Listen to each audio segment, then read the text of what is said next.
বাচ্চা বন্ধ রাখা জায়েজ আছে কিনা? লাইব্রেরিয়েশন করে রেখেছে, তাদের অবস্থা কেমন হবে এবং হজ কবুল হবে কিনা? সম্মানিত মা বোনেরা প্রশ্ন দিয়েছেন, এক একটা পৃষ্ঠায় 3টা করে। কারা গয়রা? বাচ্চা বন্ধ রাখা জায়েজ আছে কিনা, এটা কিছু মাসলা আছে। এখন কি আর সময় হবে? কয়টায় আজান হবে?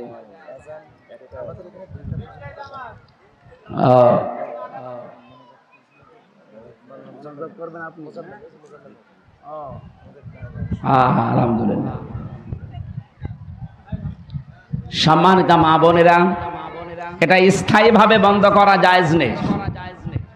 বাচ্চার এই বিষয়টা স্থায়ীভাবে বন্ধ করা জায়েজ নেই। যদি ওই রকম পর্যায়ে আপনি চলে যান যে আপনার জীবন বা বাচ্চার জীবন, একটারও জীবন বাঁচানো যাচ্ছে না, এরকম পরিস্থিতিতে ডাক্তাররা বোর্ড বসাবে। বোর্ডের মাধ্যমে সিদ্ধান্ত নিয়ে যদি বলে না এখানে আর রাখা যাবে না। এই যে আমার ম্যাডামের বাচ্চা 3টা, এই মনে হয় 18-20 দিন আগে একটা এসেছে, আর এর আগে একটা 10 বছর, একটা 4 বছর। এই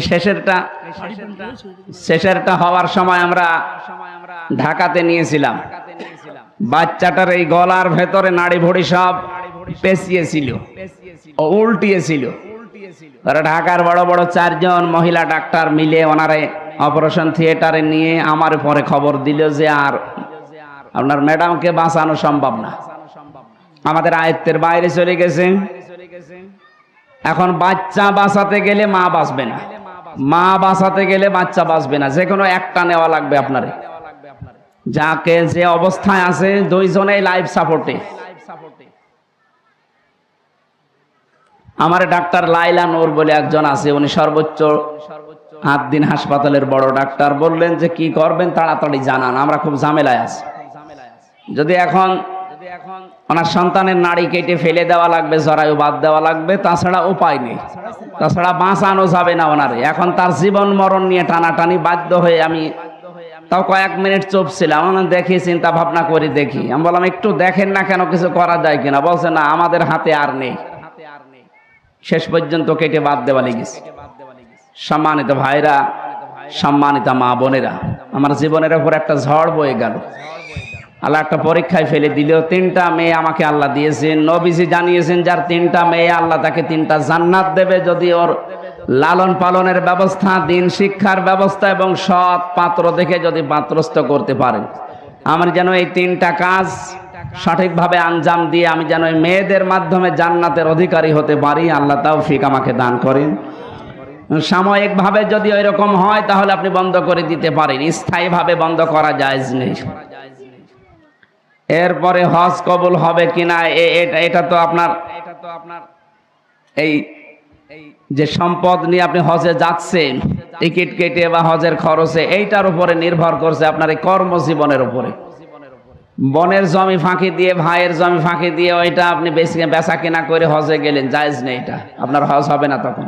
আর ওইটার সাথে এটার সম্পর্ক না যে বাচ্চা বন্ধ হয়ে গেছে বলে আপনার আর হজ হবে না, না, ওইটার সাথে এটা সম্পর্ক না। আমি একজন বাংলাদেশ জামাত ইসলামের সদস্য রকম, স্বামী যদি এই কাজের জন্য সবগুলোতে কঠিনভাবে নিষেধ করে, তাহলে আমি বললাম না আল্লাহ রসুলের আনুগত্যের বাইরে যায় এমন কোন কথা স্বামী না স্বামীর বাবা বললেও শোনা যাবে না। যেহেতু দিন কায়েম করা এটা একটা ফরজ কাজ, এই ফরজ কাজে বাধা যেই দিক তার কথা মানা যাবে না। হঠাৎ করে উঠে যাওয়া, রাগ নিয়ন্ত্রণ করার উপায় কি? হ্যাঁ, এক্ষেত্রে কোরআন হাদিসের নিয়ম হচ্ছে খুব বেশি যদি রাগ হয়ে যায়, আপনি প্রথমে দাঁড়িয়ে থাকলে যদি বসে পড়বেন, বসে থাকলে আপনি শুয়ে পড়বেন। এরপরও যদি রাগ না কমে তাহলে ওযু করবেন। এরপরে যদি রাগ নিয়ন্ত্রণ না হয় তাহলে আপনি আউযু বিল্লাহি মিনাশ শাইতানির রাজিম পড়বেন। এরপরও যদি রাগ না কম হয় তাহলে আপনাকে মারা ছাড়া আর উপায় নেই। মেয়েদের চুল বিক্রয় করা না, জায়েজ নেই এটা। চেয়ারে বসে নামাজ পড়া জায়েজ আছে কিনা? চেয়ারে বসে নামাজ পড়া যদি ওই রকম পরিবেশ হয় আপনার জন্য মাজুর, মাসলা নেই। কিন্তু ইচ্ছা করে যদি কেউ চেয়ারে বসে নামাজ পড়ে, ওর নামাজ হবে না।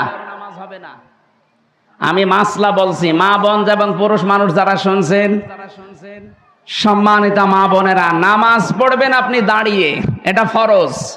যদি না পারেন, অপারগ হয়ে থাকেন, বসে বসে পড়বেন, মাটিতে বসে, চেয়ারে বসে না। এটাও যদি না পারেন তাহলে আপনি শুয়ে ইশারায় পড়বেন। এরপরে যদি আপনি না পারেন, অজ্ঞান হয়ে যান বা আপনার আর পরিবেশ নেই, আপনার নামাজ মাপ। কিন্তু আপনি চেয়ারে বসে বসে এই যে ফোটানি করবেন, সব কাজ তো সংসারে করে, আর এদিকে এসে চেয়ারে বসে মানে আমার মাথায় লাগবে, আমার সেজদা দিতে গেলে আমার মাথা কেমন লাগে। সারাদিন যে সব কাজ নিজে করেন, এই জন্য চেয়ারে বসে নামাজের অভ্যাস বাদ দেন। যারা পড়েন এটা বাদ দেন। মসজিদে যারা পড়েন ওরা তো ইয়ারকি মারে। কিসের চেয়ারে বসে নামাজ পড়েন আপনি? আশা করছে এই ভণ্ডামিটা বাদ দেওয়া দরকার বাংলাদেশ থেকে। চুল কালো করা জায়েজ আছে কিনা, এটা একটা মাসলার বিষয়।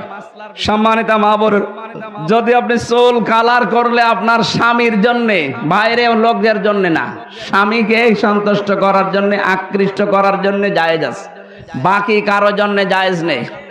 মেয়েদের ইসলামী আন্দোলন করা কি জায়েজ? জায়েজ মানে ফরজ। এটা সূরা তাওবার ৭৩ নম্বর আয়াতে আছে, ৭১, ৭২, ৭৩ নম্বর আয়াতে আছে, নারী হোক পুরুষ হোক দিন কায়েমের জন্য তার স্ব স্ব জায়গায় থেকে চেষ্টা করা ফরজ। কে বলেছে জায়েজ? এটা ফরজ কাজ। আল্লাহ আমাদেরকে এটা বোঝার। আপনি সূরা তাওবার ৭১, ৭২, ৭৩ নম্বর আয়াতের তাফসীর আছে ইবনে কাসির, ফি জিলালিল কোরআন, এগুলো দেখে দেখে বাংলায় পড়েন, দেখেন পেয়ে যাবেন। বাড়ি বাড়ি গিয়ে মহিলাদের মাহফিল করা জায়েজ আছে কিনা? সম্মানিতা মা বোনেরা, বাড়ি থেকে বের হওয়ার সময় কয়েকটা নিয়ম আছে। প্রথমে আপনার স্বামীর অনুমতি নেওয়া লাগবে।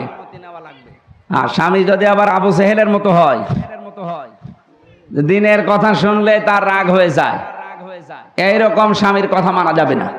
যদি এরকম পরিবেশে আসে, তাকে বোঝানো লাগবে প্রথমে, দেখো তোমার সাথে সাংসারিক জীবনে আমি আছি, কিন্তু এর পরের যে জীবন, এই জীবনে তো তুমি নেই, সুতরাং ওই জীবন আমার তৈরি করা লাগবে।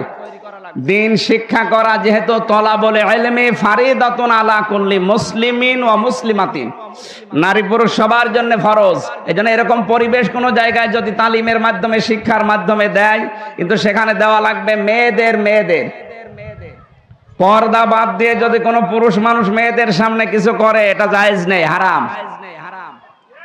এজন্য পরিবেশটা, ওনাদের কণ্ঠ যেহেতু পর্দা, মেয়েরা সাউন্ড বক্সে দেখে অনেক জায়গায় কথা বলছে, এটা জায়েজ নেই, এটা সরিয়ে দেবেন, এটা হারাম। চট্টগ্রাম বিভাগে এগুলো বেশি হয়, এই এলাকায় এগুলো নেই। হ্যাঁ, না, এটা জায়েজ নেই। কে করে এলাকায়? কারা করেন? মাইকে মেয়েরা যারা সাউন্ড বক্স নিয়ে এই মেয়েদের ভেতরে, হ্যাঁ, এমন আওয়াজ দেবেন যেন বাইরে না যায়, কিন্তু বাইরে যেতে পারবে না মেয়েদের আওয়াজ। স্বামী যদি নিষেধ করে মাহফিলে যেতে, যাওয়া যাবে কিনা? আপনার দিন শিক্ষার জন্য মাস্ট বি, এটা ফরজ কাজ। আল্লাহ রাসূলের কাজ যেটা, সেটা স্বামী না, দুনিয়ায় যত মহারতী হোক তাদের কথা মানা যাবে না। লা তাআতা লি মাখলুকিন ইল্লা বিমাসিয়াতিল খালিক। আল্লাহ রাসূলের আনুগত্যের বাইরে দুনিয়ার কোন মানুষের হুকুম মানা জায়েজ নেই। হুজুর, আপনার কারা জীবন বিষয় আলোচনা। মেয়েরা কারা জীবন শুনে কি করবেন? আপনার স্বামীরা শুনেছে কালকে রাতে, আপনাদের শুনে কি আপনার লাভ আছে শুনে? না, কারা জীবন আমারে তো রেখেছিল ফাঁসির কন্ডেম সেলের ভেতরে, কারাগারে না তো, জেলখানায় যাওয়া তো কোনো ঝামেলা না, সারাদিন ঘুরে বেড়ানো যায়। তা আমরা তো ছিলাম সেলের ভেতরে, 24 ঘন্টা আমরা বন্দী থাকতাম। অন্যের কাছে ব্যবসার জন্য টাকা দেওয়া হলে ওটাকে যাকাত দিতে হবে। হ্যাঁ, ওই টাকা যদি আপনি হাতে পান, তাহলে হাতে যতক্ষণ না পাবেন ততক্ষণ দেওয়া লাগবে না। তাই বলে ধান্দা খুলে বসেন না যে যাকাত তো দেওয়া লাগছে না, খালি দিয়ে রাখি। এই এলাকায় এই নিয়মটা আছে মেয়েদের ভেতরে, যে টাকা ছেড়ে রাখে আর মাসে মাসে টাকা আসে, সুদ যেটা। আমার মনে হয় এলাকায় নেই, এটা বলার দরকার নেই।